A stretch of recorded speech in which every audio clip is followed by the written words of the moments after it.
Hello students, I am your teacher Anu. Welcome in my channel Study and Learn with Anu. So बेटा आज हम आपका second chapter जो है history का फ्रॉम ट्रेड टू टेरिटरी हम ये पढ़ेंगे कि कैसे द कंप्लीट स्टैब्लिश पावर, किस तरह से जो ब्रिटिशर्स हैं उन्होंने वो किस तरह से यहाँ बिजनेस करने आए थे और फिर कैसे उन्होंने यहाँ पर अपना पूरा साम्राज्य फैला दिया, कैसे पूरे इंडिया के ऊपर उन्होंने राज किया। हम इसके बारे में इस चैप्टर में जानेंगे। Aurangzeb was the last of the powerful Mughal rulers. जो आपको पता है कि जो ब्रिटिशर्स थे उससे पहले किसका यहाँ पे राज था? मुगल्स का। तो जो मुगल्स का जो राज था जब यहाँ पर, तो कैसे कैसे जब सबसे पहले बाबर आया, फिर हुमायूं, फिर अकबर, फिर जहांगीर, शाहजहां, औरंगजेब। बाबर कब आया यहाँ पर? 1526 में। और औरंगजेब की डेथ कब हुई? 1707 में। तो जो औरंगजेब था वो मुगल शासक सबसे ज्यादा जो था पावरफुल वही था। उसके बाद जो थे वो इतने पावरफुल नहीं थे और उसके बाद जो मुगल्स का जो शासन था वो डिक्लाइन होना शुरू हो गया था। तो जिस तरह से हम इसमें पढ़ रहे हैं कि औरंगजेब सबसे लास्ट था जो मुगल रूलर था, जो बहुत ही पावरफुल था। He established control over a very large part of the territory that is now known as India. जिस इंडिया के ऊपर उसने बहुत सारी जगहों पर अपना कब्जा किया हुआ था। After his death in 1707 many Mughal governors, सूबेदार जिनको इन्होंने नाम दिया था ना सूबेदार जी, उसको छोटी छोटी अपनी जगहें देते रहते थे और उसके ऊपर सूबेदार बनाते थे और फिर वो वहां का कामकाज देखता था और इनको वहां से रेवेन्यू कलेक्ट करके देता था। तो वो जो सूबेदार थे एंड बिग जमींदार जो थे began asserting there authority and establishing regional kingdoms. उन्होंने अपना कब्जा कर लिया उन जगहों पर जो उनके राज्य थे, उस वक्त के रीजनल जो किंगडम्स थे, जैसे हैदराबाद हो गया, अवध हो गया, बंगाल हो गया। तो ये खुद उनके राजा बन गए और इन्होंने उनको मुगल्स को कोई भी अथॉरिटी देने से मना कर दिया। As powerful regional kingdoms emerged in various parts of India, जैसे मैंने अभी आपको बताया इस तरह से, क्योंकि रीजनल किंगडम्स बन गए थे तो वहां पर कोई भी ऐसा नहीं था जो अकेला कोई ऐसा शासक हो जिसका कोई कंट्रोल हो ऑल ओवर इंडिया के ऊपर। So Delhi could no longer function as an effective centre. तो अब जैसे आज भी आप जानते हैं कि सेंट्रल गवर्नमेंट ही है हमारी और वो राज करती है, और किस तरह से हमारे यहाँ पे छोटे छोटे जो राज्य होते हैं उनको कंट्रोल कौन करता है? सेंट्रल गवर्नमेंट करती है। और हमारे देश में भी क्या है, अलग अलग तरह के राज्य हैं और फिर उनको कौन कंट्रोल करता है? सेंट्रल गवर्नमेंट से कंट्रोल होता है। जो हमारे और वहीं से जितना भी पूरे हर तरफ से जो हमारी बाउंड्रीज है वो कंट्रोल करना, आर्मी को देखना, ठीक है। तो ये सब चीजें कौन करता है? सेंट्रल गवर्नमेंट करती है सारे काम। तो इस तरह से ही वहाँ मुगल्स में भी जो सेंट्रल गवर्नमेंट से वो सारा काम होता था, वहां से दिल्ली से ही वो सब कुछ देखते थे। लेकिन औरंगजेब के बाद क्या हुआ? ऐसा कोई राजा नहीं था, ऐसा कोई इंसान मतलब बहुत पावरफुल नहीं था जो पूरे इंडिया को देख सके। By the second half of the 18th century, मतलब 1750, however, a new power was emerging on the political horizon. वो कौन थे? Britishers. Did you know that British originally came as a small trading company and were reluctant to acquire territories? Britishers जो थे वो India में सिर्फ business करने के लिए आए थे और उनका ऐसा कोई इरादा नहीं था कि वो यहाँ पर आकर अपना साम्राज्य फैलाएंगे, ठीक है। How then they come to be masters of a vast empire. तो ऐसा क्या हुआ कि वो इतने बड़े साम्राज्य के उन्होंने उसके ऊपर 200 साल हमारे ऊपर राज कर लिया, ऐसा कैसे हो गया फिर? और in this chapter you will see how this came about, कि ये सब कैसे हुआ। नाउ बेटा यहाँ नीचे आप देखोगे कि एक पिक्चर गिवन है, Bahadur Shah Zafar and his sons being arrested by captain Hodson. Captain Hodson जो है वो गिरफ्तार कर रहे हैं जो लास्ट बहादुर शाह जफर जो मुगल शासक था उसको और उसके बेटों को यहाँ पर गिरफ्तार किया जा रहा है। After Aurangzeb there was no powerful Mughal ruler, जैसे हमने पढ़ा कि कोई नहीं था औरंगजेब के बाद। But Mughal empires continue to be symbolically important, लेकिन सिंबॉलिकली कि हाँ कोई है वो उस तरह से वहां पर बनते जा रहे थे, ठीक है। In fact, when a massive rebellion against British rule broke out in 1857 में हमारी फर्स्ट वॉर ऑफ इंडिपेंडेंस हुई थी, जिसको क्या किया था? जो ब्रिटिशर्स हैं उन्होंने कुचल दिया था उसको, ठीक है, दबा दिया गया था वो। Bahadur Shah Zafar the Mughal empire at the time was seen as the natural leader. उनको एक नेचुरल लीडर मान लिया गया था कि जो वो ही इन सबके राजा, मतलब उन्होंने ही इसको पूरा गाइड किया है। And once the revolt was put down by the company, जब उन्होंने इस रिवोल्ट को दबा दिया, बहादुर शाह जफर को force to leave the kingdom, उनको फोर्स किया गया कि वो किंगडम को छोड़ दे। And his sons were shot in cold blood, और उनके बेटों को गोली मार के गोली मार दी गई थी उनके बेटों को। So, East India Company comes east. In 1600, the East India Company acquired a charter from the ruler of England, Queen Elizabeth I. जो Queen Elizabeth I फर्स्ट जो थी, उससे जो ये थे ईस्ट इंडिया कंपनी, जो इंडिया में वो करने के लिए आई थी, बिजनेस करने के लिए आई थी, उन्होंने एक चार्टर साइन करवा लिया था। क्या था वो charter? Granting it the sole right to trade with her the East. तो इसका मतलब ये था कि इंग्लैंड से कोई और, मतलब जो वहां से कोई और आकर इंडिया में जो बिजनेस नहीं कर सकता, उन्होंने ऐसा करके उनसे एक चार्टर वहां पर साइन करा लिया। This meant that no other trading group in England could compete with the East India compete with them in business, मतलब सिर्फ बिजनेस वहां पर ईस्ट इंडिया कंपनी ही करेगी। With this charter, the company could venture across the oceans looking for new lands from which it could buy goods as a cheap price. इसमें वो क्या करना था, उन्होंने इस वाले जो रूट को तलाशना था कि इस रूट में ऐसी कौन कौन सी जगह है जहां से वो सस्ता माल, चीप गुड्स का मतलब होता है चीप प्राइस में सस्ता माल वहां से लेके and carry them back to Europe to sell at higher prices, और वापस उसको ले जाके यूरोप में ज्यादा पैसों पे बेचना। The company did not have to fear competition from other English trading companies. तो अब उनको क्या था, अब उनको कोई भी दूसरी इंग्लैंड की कोई कंपनी से उनको कोई थ्रेट नहीं था कि अब वो आएंगे और वो बिजनेस कर सकते हैं, क्योंकि वो अकेले थे, उन्होंने चार्टर वहां पर साइन करा लिया था। तो mercantile trading companies in those days made profit primarily by excluding competition. Mercantile का मतलब क्या होता है बेटा? बिजनेस एंटरप्राइजेस जो प्रॉफिट बनाते हैं, सस्ते दामों पे चीजें खरीदते हैं और महंगे पे बेच देते हैं। तो ये सबसे मेन उनका काम होता था। सबसे पहले वो अपने कॉम्पिटिटर्स को हटाते थे कि हमारे साथ कोई ऐसा हो ही ना जो कंपटीशन में खड़ा हो, तो फिर तो हमारी मोनोपोली हो जाएगी ना, हम जैसे बेचेंगे सामान बिकेगा ही बिकेगा। So that they could buy cheap and sell dear, कि वो आराम से सस्ता माल खरीद के अच्छे से प्रॉफिट के साथ उसको बेच सकते हैं। The royal charter however could not prevent other European powers from entering the eastern markets. लेकिन जो रॉयल चार्टर था वो सिर्फ इंग्लैंड को रोक सकता था, पूरे यूरोप को थोड़ी और रोक सकता था वो, कि वो आके वहां पर जो बिजनेस ना करें। वो तो कर सकते थे आराम से बिजनेस। बाय द टाइम जो फर्स्ट इंग्लिश शिप सेल्ड हुआ था फर्स्ट कोस्ट ऑफ अफ्रीका में, कहां से? केप ऑफ होप राउंड के वहां उस तरफ से होते हुए, तब तक इंडियन ओशन में and cross the Indian Ocean करके जब आना था, the Portuguese had already established the presence in the western coast of India.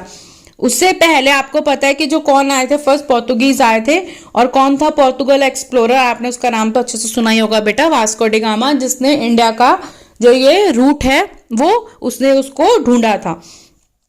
तो वो ऑलरेडी आ चुके थे इंडिया में। एंड और वो अपना जो बेस है, उन्होंने अपना बेस कहाँ बनाया था? And had the base in Goa. In fact it was Vasco da Gama, Portuguese explorer, जिसने डिस्कवर्ड किया था to see this sea route in India 1498। तो आप सोचो 1498 में उसने सी रूट को ढूंढ लिया था और 1600 में उन्होंने चार्टर साइन कराया। तो कितने सालों का फर्क तो ऑलरेडी था इनके और पोर्तुगीज के बीच में। By the early 17th century, the Dutch too was exploring the possibilities of trade in Indian Ocean। और उससे पहले डच भी यहाँ से पहुंच चुके थे। जो नीदरलैंड के लोग होते हैं ना, उनको बेटा डच बोलते हैं, तो वो भी यहाँ पर ऑलरेडी आ चुके थे। Soon the French traders वो भी आ गए थे यहाँ पर। तो अब इनके तीन वो थे इस वक्त जो कॉम्पिटिटर थे, डच थे और पोर्तुगीज थे, और कौन थे बेटा? फ्रेंच थे उनके ना। The problem was that all the companies were interested in buying the same things। लेकिन प्रॉब्लम क्या थी बेटा? जो सारी जो कंट्रीज जो यहाँ पर इनके कंपटीशन में खड़ी हुई थी, उन सबको एक ही चीज चाहिए थी। सबकी जो डिमांड थी वो एक जैसी ही थी। एक तो मसाले थे इंडिया के जो बहुत फेमस थे, सिल्क और कॉटन। सिल्क और जो कॉटन था वो इंडिया का बहुत अच्छा था, उसकी जो क्वालिटी बहुत अच्छी थी और उसकी बहुत डिमांड थी यूरोप में। तो वही चीजें थी जो सबसे ज्यादा इन लोगों को चाहिए थी। The fine quality of cotton and silk products in India had a big market in Europe. Paper किसको बोलते हैं बेटा? काली मिर्च। क्लव्स जो होती है हमारी, लौंग, कार्डमम, हमारी इलायची एंड सिनेमम दालचीनी, too were in great demand. इस मैंने जैसे आपको बताया मसाले, ये मसाले बहुत ज्यादा फेमस थे वहां पर, उसकी बहुत डिमांड थी यूरोप में। Competition among us, the European companies inevitably pushed up the prices at which these goods could be purchased। अब क्या था कि जब ये देखा गया कि इतना सारा, जब लोगों ने देखा, जब इंडियंस ने देखा अरे इतने हमारे जो चीज की डिमांड है, इतने सारे लोग उसको बोल रहे हैं, तो उन्होंने भी क्या करा, अपने जो प्राइसेस है उन्होंने भी हाई कर दिए। And this reduce the profit that could be earn. तो इससे क्या हो गया, जब अगर आपकी कॉस्ट प्राइस बढ़ गई और आपके पास प्रॉफिट तो उतना ही है ना, उस समय आप ले नहीं सकते हो प्रॉफिट मार्केट से जाके, तो जो उनका प्रॉफिट है वो कम हो गया। The only way the trading companies could flourish was by eliminating rival competitors। अब सिर्फ एक ही तरीका था उठने का कि राइवल, जो दूसरे दुश्मन जो कंपनीज है उनको हटाने का, सिर्फ उनको हटा के ही प्रॉफिट कमाया जा सकता था। The urge to secure markets therefore led to fierce battle between the trading companies। अब ट्रेडिंग कंपनीज के बीच में बहुत जो बुरी तरह की लड़ाइयां होनी शुरू हो गई। Through the 17th and 18th centuries they regularly sank each other's ships। उनको डुबो देते थे शिप्स को, ब्लॉकेंड कर देते थे रूट्स को, and prevented royal ships from moving with supplies of goods. और उनको रोका जाता था जब वो गुड्स की सप्लाई करते थे। Trade was carried on with arms and trading post were protected through fortification. अब जो ट्रेड होता था वो आर्म्स मतलब बंदूकों वगैरह के साथ पूरा ट्रेड किया जाता था, और फोर्टिफिकेशन का मतलब होता है पूरा का पूरा चार दीवारी बना देना, और जहां पर उनका सामान रखा रहता था उस जगह को पूरा चार दीवारी बना दिया गया, उसके ऊंची ऊंची वहां पे दीवारें बना के उसमें आर्म्स जो लेके आदमियों को खड़ा कर दिया गया ताकि उस जगह को सेव करके रखा जा सके। This effort to fortify settlements and carry on profitable trade also led to intense conflict with local rulers. लेकिन ऐसा नहीं था कि फोर्टिफिकेशन सिर्फ उनके साथ ही प्रॉब्लम कर रहा था, जो ये जिस तरह से ये अपना बिजनेस फैला रहे थे, ये पोर्तुगीज, डच और फ्रेंच जो थे, वो क्या हो रहा था, इन सब चीजों से जो लोकल रूलर्स थे उनको भी बहुत प्रॉब्लम हो रही थी कि ब्रिटिशर्स हैं ये लोग हमारे देश में आके इतना फैलते जा रहे हैं, इस तरह के फोर्टिफिकेशन कर रहे हैं। The company therefore found it difficult to separate trade from politics। तो ये कंपनी, ब्रिटिश जो कंपनी है, ये उसके लिए बड़ा मुश्किल हो गया कि अब वो ट्रेड को पॉलिटिक्स से कैसे दूर रखे। Let us see how this happened। East India Company began trade in Bengal। The first जो इंग्लिश फैक्ट्री है वो set up on the banks of river Hooghly in 1651 में इन्होंने अपनी पहली फैक्ट्री लगाई। कहां पर, हुगली रिवर के पास। This was the base from which the company's traders known as that time as factors operated. उस वक्त फैक्टर्स, हाँ उसको ये बोलते थे, उस जगह को बोलते थे फैक्टर्स, जहां पर ये इस तरह उन्होंने अपनी कंपनी को वहां पर लगा दिया। The factory had a warehouse. वहां पर उन्होंने एक वेयर हाउस बनाया जहां पर गुड्स को रखा जाता था for export were stored, and it had officers where company officials sat. और वहीं पर जाके जो कंपनी के ऑफिशियल्स थे वो बैठते थे वहीं पे वेयर हाउस में। एज ट्रेड एक्सपेंडेड, जैसे जैसे जो उनका ट्रेड है बढ़ने लग गया, the company persuaded merchants and traders to come and settle near the factory. उन्होंने उनको बोला तुम भी यहीं पे अपना ही काम अपने इसकी फैक्ट्री के आसपास ही कर लो ताकि हर चीज बहुत ही आराम से हो जाएगी। तो वो वहां पर भी आने लग गए। By 1696 it began building a fort around the settlement. उन्होंने उसके आसपास फोर्ट बना दिया, उसको फोर्टिफिकेशन कर दिया इस तरह से कि ताकि वो पूरी जगह क्या हो जाए, सेव हो जाए। ठीक है। 2 years later it bribed Mughal officials into giving the company zamindari rights over 3 villages। उन्होंने क्या किया, इसके 2 साल के बाद उन्होंने मुगल ऑफिशियल्स को ब्राइब करा। उन्होंने क्या किया, जो ऑफिशियल्स हैं उनको घूस मतलब देने की उनको ऑफर किया कि तुम हमें यहाँ के जो जमींदारी राइट्स दे दो 3 विलेजेस के, और उसके लिए उन्होंने उनको बोला घूस में पैसे ले लो। वन ऑफ दीज वाज, उसमें से एक थी Kalikata which later grew into the city of Calcutta or Kolkata as it known today. पहले कलकत्ता हुआ, फिर आज हम उसे कोलकाता के नाम से जानते हैं।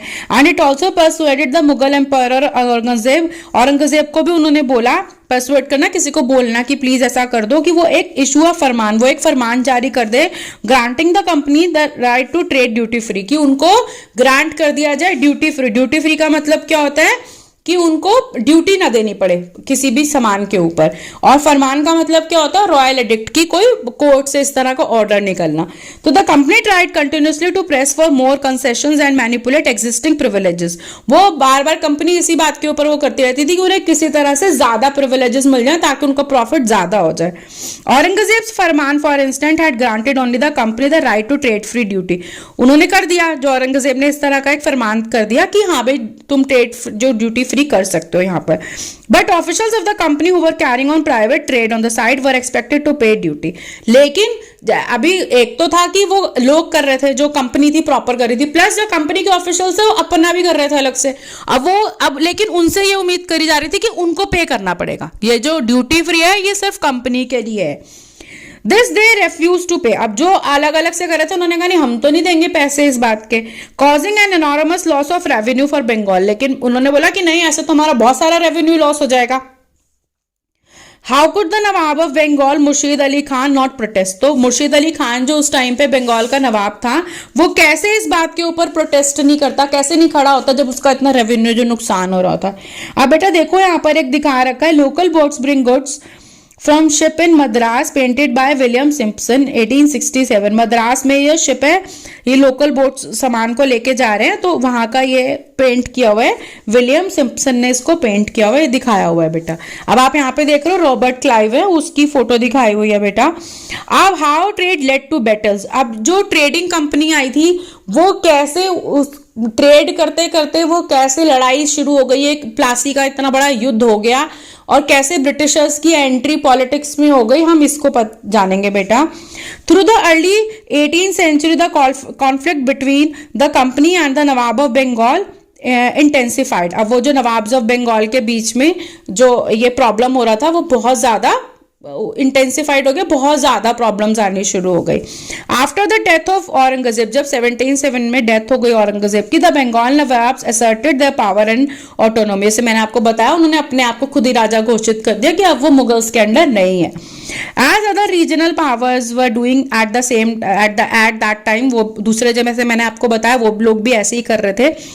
तो Murshid Ali Khan was followed by Alauddin Khan. Murshid Ali Khan से पहले कौन था वहां पे, अलीवर्दी खान था, एंड देन सिराजुद्दौला, सॉरी उसके बाद आया अलीवर्दी खान और उसके बाद आया सिराजुद्दौला, नवाब थे बंगाल के। Each one of them was stronger, ये बहुत स्ट्रॉन्ग रूलर्स थे जितने थे ना ये वाले।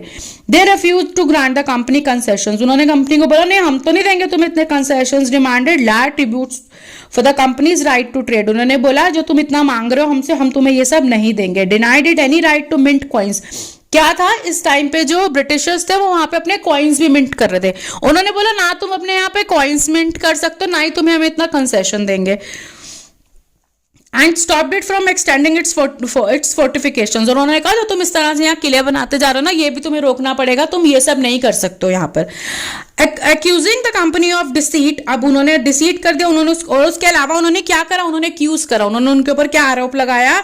दे claim that the company was deprive the Bengal government of huge amount of revenue, कि वो जो रेवेन्यू बनता है वो उसको दे नहीं रहे बंगाल के नवाब जो गवर्नमेंट को, and undermining the authority of the Nawab, और उनकी बात को क्या कर रहे हैं, मान नहीं रहे, उस चीज को उनको जो रेवेन्यू है दे नहीं रहे और उनकी बात को वो मान नहीं रहे। And it was refusing to pay taxes. और क्या वो ना तो उनको टैक्स पे कर रहे हैं और उसके अलावा अब वो क्या कर रहे हैं, बंगाल के जो रेवेन्यू नहीं दे रहे हैं, और दूसरा कमजोर कर रहे हैं उस नवाब की पावर को, लोगों क्या कहते हैं वो कमजोर ही कर रहे हैं ना। और वो क्या कर रहे हैं, राइटिंग डिसरेस्पेक्टफुल लेटर्स लिख रहे हैं उनके खिलाफ, और trying to humiliate the nawab and his officials, और उनको ह्यूमिलिएट कर रहे हैं नवाब और उनके ऑफिशियल्स को। The company on it's part, जो कंपनी है वो क्या इस बात का जवाब दे रही है, declare that the unjust demand of the local officials were रुइनिंग the trade off the company. उन्होंने कहा जो उनकी अनजस्ट डिमांड्स है, जो वो इतना रेवेन्यू मांग रहे हैं, उससे जो कंपनी का ट्रेड है, बिजनेस है, वो खराब हो रहा है। And trade could flourish only if the duties were removed. और ट्रेड तभी फ्लरिश करेगा, उनका जो ट्रेड है वो तभी बढ़ेगा जब उस पर से ड्यूटीज हटा दी जाए। And it was also convinced that to expand trade it had to enlarge its settlements। और उन्होंने कहा कि उन्हें फोर्टिफिकेशन भी करना ही पड़ेगा, उन्हें अपने सेटलमेंट्स को बढ़ाना ही पड़ेगा अगर उन्हें अपना बिजनेस बढ़ाना है। तो बाय अप विलेजेस, उन्हें विलेजेस खरीदने पड़ेंगे, एंड रिबिल्ड इट्स फोर्ट्स, और उन्हें वहां पर अपने फोर्ट्स बनाने ही पड़ेंगे। The conflicts led to confrontations and finally culminated in the famous battle of Plassey। और फिर उसके बाद क्या हो गया, culminated in the famous battle of Plassey, और फाइनली जो फेमस बैटल ऑफ प्लासी है उसमें वो कन्वर्ट हो गया। द बैटल ऑफ प्लासी क्या हुआ, उसका क्या था वो रीजन बैटल ऑफ प्लासी का? व्हेन जो अलीवर्दी जो खान था डाइड इन 1756, उसकी जगह पे सिराजुद्दौला आया, और जैसे हमने पढ़ा सिराजुद्दौला बहुत स्ट्रॉन्ग रूलर था नवाब Bengal. The company was worried about his power and keen on a puppet ruler who could willingly give trade concessions and other privileges। अब उन्हें पपेट रूलर का मतलब क्या हुआ, जो उनके इशारों पे नाचे। उन्हें किसी ऐसे इंसान की जरूरत थी, उन्हें इतना स्ट्रॉन्ग रूलर नहीं चाहिए था, क्योंकि वो तो बहुत बहुत पावरफुल था, उसका बहुत ना सिक्का चलता था। तो उन्होंने इट ट्राइड कि वो कोई ऐसा मिल जाए जो उन्हें कंसेशन वगैरह दे, उनको आराम से काम करने दे। So it tried through without success to help one of Sirajuddaulah's rivals become the Nawab. उन्होंने कहा कि हम एक काम करते हैं, कोई इसके राइवल को इसकी जगह पे नवाब बना के बिठा देते हैं। And infuriated Sirajuddaulah asked the company to stop meddling in the political affairs of his dominion. उन्होंने बोला कि हमारे उसमें दखल मत दो, तुम जो ये सब कर रहे हो ना, सिराजुद्दौला ने बोला। एंड स्टॉप फोर्टिफिकेशन एंड पे द रेवेन्यूज, और चुपचाप रेवेन्यू दो, ये फालतू की दखल अंदाजी मत करो। After negotiations failed the nawab marched with 30,000 soldiers to the English factory at Kassimbazar में जो कैप्चर्ड द कंपनी, वहां पर कासिम बाजार में एक उनकी फैक्ट्री थी, वो 30,000 उसने सोल्जर्स लिए और उसने जाके उन्हें कैप्चर कर लिया, कि उसको उसके ऊपर कब्जा कर लिया, कैप्चर कर लिया कंपनी ऑफिशियल्स को, लॉक्ड कर दिया उन्होंने उनके वेयर हाउस को, डिसआर्म्ड ऑल इंग्लिशमैन, उनके सारे हथियार छीन लिए, एंड ब्लॉकड इंग्लिश शिप्स को उन्होंने रोक दिया। Then he march the Calcutta to establish control over the company's fort there. उन्होंने अब वो कलकत्ता की तरफ उसने मार्च कर दिया, उस तरफ चल पड़ा कि अब उसके फोर्ट को वो कब्जा कर लेगा। On hearing the news of the fall of Calcutta, company officials in Madras sent forces under the command of Robert Clive के अंडर उन्होंने जब उन्होंने सुना ऐसा हो गया तो मद्रास से उन्होंने एक ट्रुप भेज दिया, जिसका कौन वो कर रहा था, रॉबर्ट क्लाइव कर रहा था, जो मैंने आपको भी फोटो दिखाई बेटा, आप साइड में देख रहे होंगे। तो रॉबर्ट क्लाइव था जो इस ट्रुप को हैंडल कर रहा था। रीइंफोर्स्ड बाय नेवल फ्लीट्स, उनके साथ नेवल मतलब जो आर्मी जो थी वो नेवल वाली भी थी, पानी वाली भी थी, जहाज थे। Prolonged negotiations with the nawab followed finally in 1757। Robert Clive led to the company's army against, उन्होंने सिराजुद्दौला को प्लासी में जो युद्ध है वो वहां पर स्टार्ट हो गया। One of the main reason for the defeat, उसका जो कारण था, जो सिराजुद्दौला इसमें हार गया था, उसका कारण क्या था कि एक उसका जो नवाब था वो that the forces led by Mir Jafar, one of the Sirajuddaulah's commanders, never fought the battle. Mir Jafar जो उसका कमांडर था और जो फाइट कर सकता था, उसने क्या किया, उसने फाइट किया ही नहीं। क्यों नहीं किया? क्योंकि Clive had managed to secure his support by promising to make him nawab after crushing Sirajuddaulah, क्योंकि क्लाइव ने उसको अपने हाथ में ले लिया था, उसने उसको ब्राइब कर दिया, उसने कहा कि इसको सिराजुद्दौला को हटा के मैं तुझे नवाब बना दूंगा, तो इसके लिए वो लड़ाई नहीं, और इसलिए सिराजुद्दौला क्या हुआ, हार गया।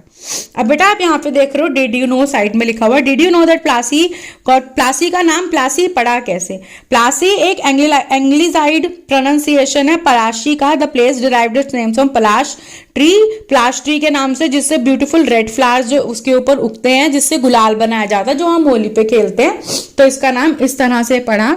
अब यहाँ पर बेटा आप एक और देख रहे हो, द जनरल कोर्ट रूम है यहाँ पे ईस्ट इंडिया कंपनी का, लेडेनशियल स्ट्रीट में। The court of proprietors of the East India Company had their meetings in the East India House on Leadenhall Street in London. This is a picture of one of their meetings in progress. यहाँ पे सारे proprietor हैं, वो बैठ के ये सब यहाँ मीटिंग चल रही है, और वो लेडनहॉल कहाँ पर, इंग्लैंड में ये सब कुछ हो रहा है, लंदन में।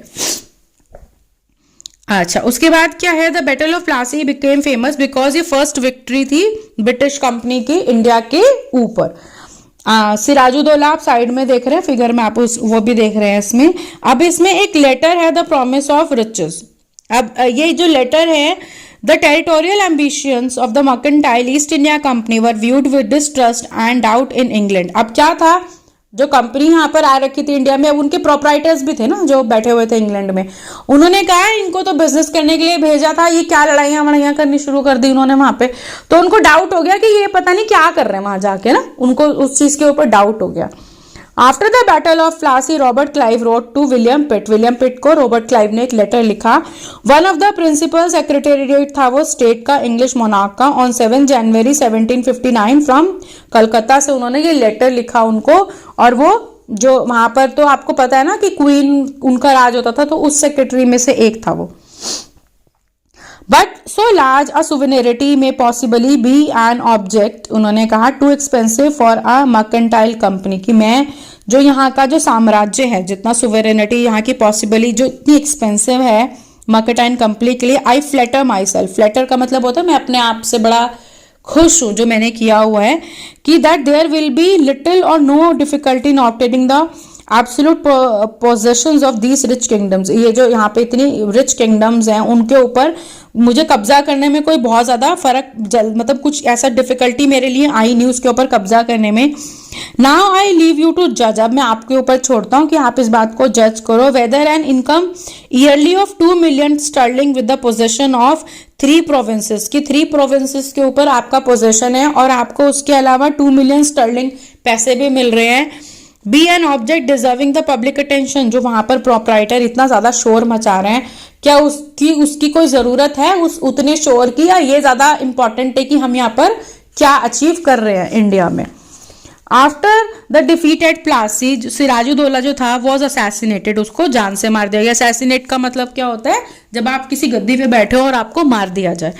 तो एंड मिर्ज जाफर को जो नवाब बना दिया गया। The company was still unwilling to take over the responsibility of administration, अभी भी जो एडमिनिस्ट्रेशन वो नहीं लेना चाह रही थी, मतलब जो कंपनी थी वो अभी भी यही चाहती थी कि इंडियन ही करें जो करें, उनको सिर्फ इंडिया से प्रॉफिट लेना था और कुछ नहीं था कि हमें यहाँ सस्ते दामों में मिले और हम महंगे दामों में जाके यूरोप में बेच दें। If it could be done without conquest, उनको यह था कि अगर किसी परेशानी के बिना अगर ये सब हो जाता है through the help of local rulers who were willing to grant privileges, वो आराम से उन्हें प्रिविलेजेस देते रहे, then territories need not to be taken over directly, इनके ऊपर डायरेक्टली कोई इनके ऊपर कब्जा करने का कोई मतलब ही नहीं उठता।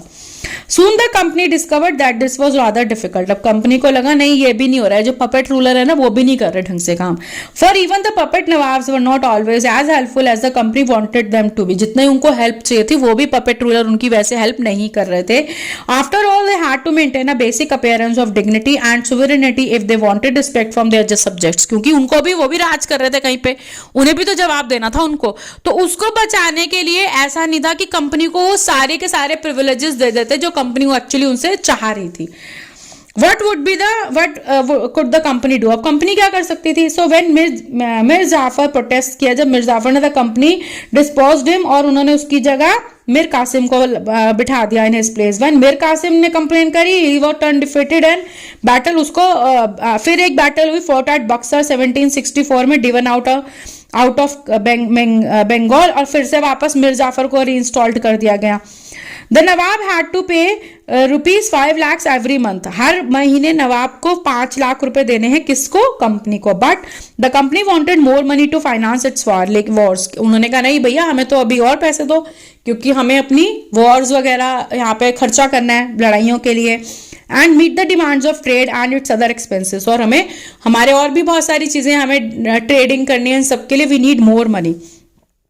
It wanted more territories and more revenue, उन्हें ज्यादा टेरिटरीज और रेवेन्यू चाहिए था। By the time Mir Jafar died in 1765 the mood of the company had change, having failed to work with puppet Nawabs, Clive declared we must indeed become Nawabs ourselves, उन्होंने बोला अरे अभी नवाबों को क्या रखना है, इनका कोई काम तो हो नहीं रहा, तो हम ही आ जाते हैं। तो उसने क्लाइव ने क्या बोला कि अब नवाब हम खुद बनेंगे। Finally, the 1765 the Mughal emperor appointed the company as the Diwan of the provinces of Bengal, उनको दीवानी मिल गई, दीवान बन गए वो। The Deewani allowed the company, अब दीवानी से क्या अलाउड हुआ उनको, जब दीवान जो उनको प्रोविंसेस से मिल गया, जब वो उससे क्या उनको अलाउड हो गया कि company the use to vast revenue resources of Bengal, अब जितना वहां से बंगाल से रेवेन्यू आता था वो किसको मिलेगा? अब कंपनी को मिलेगा वो। This solved a major problem that the company had earlier faced, उससे उनकी एक बहुत बड़ी प्रॉब्लम सॉल्व हो गई जो वो फेस कर रहे थे। From the early 18th century, its trade with India had expanded, उनका बहुत ट्रेड अब तो बहुत फैल गया था, but it had to buy most of the goods in India with gold and silver imported from Britain, वो ब्रिटेन से लेके आते थे गोल्ड और सिल्वर, जिससे उन्हें यहाँ सामान खरीदना पड़ता था। अब उनका ये प्रॉब्लम भी सॉल्व हो गई, इंडिया के पैसे से वो इंडिया का ही सामान खरीद रहे थे अब, और वहां जाके प्रॉफिट कमा रहे थे। This was because at this time Britain had no goods to sell in India, Britain में ऐसा कुछ था ही नहीं क्योंकि ये उन्हें इसलिए करना पड़ता था क्योंकि ब्रिटेन का कोई ऐसा गुड मतलब सामान था ही नहीं जो आप इंडिया में आके बेच सकते हो, इसलिए उनको एक्सचेंज में गोल्ड और सिल्वर ही देना पड़ता था यहाँ। The outflow of gold from Britain slowed after the battle of Plassey. जो आउटफ्लो जिस तरह से गोल्ड ब्रिटेन से आ रहा था वो प्लासी की बैटल के बाद कम तो हो ही गया था, and entirely stopped after the assumption of Diwani. और लेकिन जैसे ही दीवानी मिली बंगाल की, उसके बाद ये बिल्कुल ही खत्म हो गया, क्योंकि जो अब है वो सारा का सारा जो एक्सपेंस है वो कहाँ से निकाल रहे थे, जो इंडिया के पैसों से, इंडिया से जो रेवेन्यू मिल रहा था बंगाल से, उसी से वो सारा अपना एक्सपेंस निकाल रहे थे। Now revenue from India could finance company expenses. These revenue could be used to purchase cotton and silk textiles in India. अब आराम से जो एक्सपेंसेस वो अपना निकाल रही थी कंपनी इंडिया के पैसों से ही, और उससे वो खरीद रहे थे कॉटन एंड सिल्क को। मेंटेन कंपनी ट्रूप्स, जो उनके कंपनी के ट्रूप्स थे, जो सेना थी, उसको भी आराम से मेंटेन कर रहे थे। And meet the cost of building the company fort and offices at Calcutta. और जो उनके ऑफिसेज बनाने का खर्चा था, वहां पर फोर्ट बनाने का खर्चा था, वो सब भी जो बंगाल से उन्हें रेवेन्यू मिल रहा था वो सब वहां से उसको आराम से कवर कर रहे थे। अब कंपनी को अब कोई प्रॉब्लम नहीं थी इन सब चीजों से, वो आराम से अपने एक्सपेंस निकाल पा रहे थे। Company officials become Nawabs. What did it mean to be Nawabs? नवाब का क्या मतलब था? It meant of course that the company acquired more power and authority. इसका मतलब ये था कि अब कंपनी के पास बहुत सारी पावर और अथॉरिटी थी। But it also meant something else. लेकिन ये कुछ और भी था। Each company servant began to have vision of living like nawabs. अब जो जितने भी वहां पर सर्वेंट्स थे कंपनी के, वो अपने आप को क्या समझ रहे थे? नवाब समझ रहे थे। The nawab complains. अब यहाँ पर एक कंप्लेन है जो नवाब ने लिखी हुई है। In 1733 the Nawab of Bengal said about the English traders. उन्होंने इंग्लिश ट्रेडर्स के बारे में क्या कंप्लेन करी? When they first came India into the country, जब इंडिया में पहली बार जो ब्रिटिशर्स आए, they petitioned the then government in a humble manner. उन्होंने पिटिशन दिया, एक विनती करी उन्होंने इंडियन गवर्नमेंट को इन अ हम्बल मैनर, बड़ी प्यार से, for liberty to purchase a spot of ground to build a factory house upon. उन्होंने उनसे कहा कि उन्हें एक जगह दे दी जाए जिस पर वो अपनी फैक्ट्री बना सकें, which was no sooner granted. और उन्हें वो बहुत जल्दी दे दी भी गई। But they built a strong fort. लेकिन उन्होंने वहां पर एक बहुत बड़ा स्ट्रॉन्ग फोर्ट बना दिया। Surrounded it with a Dutch. उसके आसपास क्या गड्ढे कर दिए गए, which has communication with the river. और उसका कम्युनिकेशन किससे हुआ? रिवर से हुआ। अटैच मतलब रिवर वहां पर आ रही थी। And mounted a great number of guns. और उसके ऊपर बहुत बड़े बड़ी एक वॉल बनाकर वहां पर गन वहां पर लगा दी गई वॉल्स के ऊपर, ताकि वो वहां पर कोई घुस ना सके और वो जो जगह है वो बहुत सेफ जगह हो। They have enticed several merchants. उन्होंने बहुत सारे जो मर्चेंट्स उन्हें भी अट्रैक्ट करा, and others to go and take protection under them, कि वो वहां पर आए, अपनी फैक्ट्री वहीं पर वो आके अपना काम करें और वहां पर आकर उनको पैसे भी दें उस चीज के लिए, उनसे वो लोग प्रोटेक्शन ले लें। And collect revenue which amounts of rupees 1 lakh. और वह उनसे 1 लाख रुपए का रेवेन्यू लेने लगे। They rob and plunder and carry great number of the king's subjects of both। और वो क्या करने लग गए? रोब का मतलब क्या होता है? चुरा लेना, जैसे किसी की चोरी कर लेनी। और प्लंडर कर लेते थे बहुत सारे लोगों को भी, जो कौन होते थे? किंग सब्जेक्ट्स, वहां के राजा की जो जनता थी उनको। बोथ द सेक्सेस का मतलब क्या हुआ? आदमी भी और औरत भी। Into slavery into their own country. और अपनी कंट्री ले जाके उन लोगों को बेच देते थे। ठीक है, स्लेवरी मतलब वहां पे जाके दास प्रथा उस टाइम पे बहुत चलती थी, उन लोगों को जाके बेच दिया जाता था। अब नेक्स्ट बेटा आप यहाँ देखो, after the battle of Plassey the actual nawabs of Bengal were forced to give land and vast sums of money as personal gifts to company officials. जो प्लासी की बैटल हुई उसके बाद जो एक्चुअल नवाब थे उन लोगों को फोर्स किया गया कि वो लैंड दें और बहुत सारे पैसे जो हैं वो कंपनी ऑफिशियल्स को दें। रॉबर्ट क्लाइव जो था, himself amassed a fortune in India, उसने अपना बहुत भाग्य बनाया इंडिया में। He had come to Madras now Chennai, जो आज हम चेन्नई के नाम से जानते हैं, उसे उस वक्त पर मद्रास कहा जाता था। फ्रॉम इंग्लैंड इन 1743 में वो आया था वहां से। एट द एज ऑफ 18, उस वक्त वो 18 साल का था। व्हेन इन 1767 ही लेफ्ट, जब वो 1767 में यहां से गया, his Indian fortune was worth 401 and 102 pound. आप सोचो इतने पैसे लेके वो यहाँ से गया। Interestingly when he was appointed governor of Bengal, उसे जब बनाया गया 1764 में, he was asked to remove corruption in company administration. उससे कहा गया कि तुम आकर करप्शन को खत्म करो एडमिनिस्ट्रेशन में, जबकि वो खुद कितना करप्ट था। But he was himself cross examined in 1772 by the British parliament which was suspicious of his vast wealth. लेकिन उसको भी क्रॉस एग्जामिन किया गया 1772 में, जब ये देखा गया कि वो इंडिया से इतनी उसके पास वास्ट वेल्थ कहां से आ गई। जब वो वापस आया तो उसके पास इतना पैसा कैसे आ गया। ऑल्दो ही वाज एक्विटेड, उसे बरी कर दिया गया क्योंकि उसके खिलाफ कोई सबूत नहीं मिले थे। ही कमिटेड सुसाइड इन 1774 में, उसने सुसाइड कर लिया। However not all company officials succeeded in making money like Clive. लेकिन हम सबको करप्ट नहीं बोल सकते कि सब यहाँ पैसा बनाने ही आए थे। Many died an early death in India due to disease. कुछ लोग यहाँ पर बीमारी हुई उससे मर गए, एंड वॉर, एंड कुछ लोग युद्ध में मारे गए। And it would not be right to regard all them as corrupt and dishonest. हम सबको करप्ट और डिसऑनेस्ट, बेईमान नहीं बोल सकते। Many of them came from humble backgrounds, कुछ बहुत humble, अच्छे अमीर घर से थे, अच्छे बैकग्राउंड से थे। and their uppermost desire was to earn enough in India, और उनका एक ही वो था कि वो इंडिया से कमाए, यहाँ से सामान ले और जाके बेचे और बिजनेस करके कमाए। Return to Britain and lead a comfortable life, और वो वापस जाकर ब्रिटेन में कंफर्टेबल लाइफ को जिए। Those who managed to return from wealth led fleshly lives and flaunted their riches, जो बहुत पैसा लेके यहाँ से गए और जो अपने लाइफ को, जो अपने पैसे को वहां जाके फ्लॉन्ट भी करते थे, मतलब दिखावा भी करते थे। दे वर कॉल्ड नेबॉब्स, उन्हें वहां पर नेबॉब्स बुलाया जाता था। एंड एंग्लिजाइज्ड वर्जन है बेटा इंडियन वर्ड नवाब का। दे वर ऑफन, उनको एक अपस्टार्ट्स एंड सोशल क्लाइंबर्स उन्हें मानते थे कि ऐसे लोग जो बहुत जल्दी अमीर हो गए, जिनके पास पैसा बहुत जल्दी आ गया ऑन द ब्रिटिश सोसाइटी, और उन लोगों को एंड वर रेडिकुलेट और made fun of in plays and cartoons, और उनका बहुत मजाक बनाया जाता था। मतलब उन लोगों की अच्छी इमेज नहीं थी, कार्टून्स और प्लेज में उनका मजाक बनाते थे और उनकी जो इमेज थी वो अच्छी नहीं थी। How did Clive see himself? At his hearing in front of a committee in Parliament, Clive declared that he had shown admirable restraint after the Battle of Plassey. This is what he said. जब जैसे मैंने आपको बताया कि Clive को वहाँ पर खड़ा कर दिया गया पार्लियामेंट में क्योंकि उसकी इतनी वास्ट वेल्थ थी, उसको देखते हुए बैटल ऑफ प्लासी के बाद, तो उसने अपने लिए क्या बोला वहाँ पर जब वो सबके सामने खड़ा हुआ था। उसने बोला, consider the situation in which the victory at Plassey had placed me.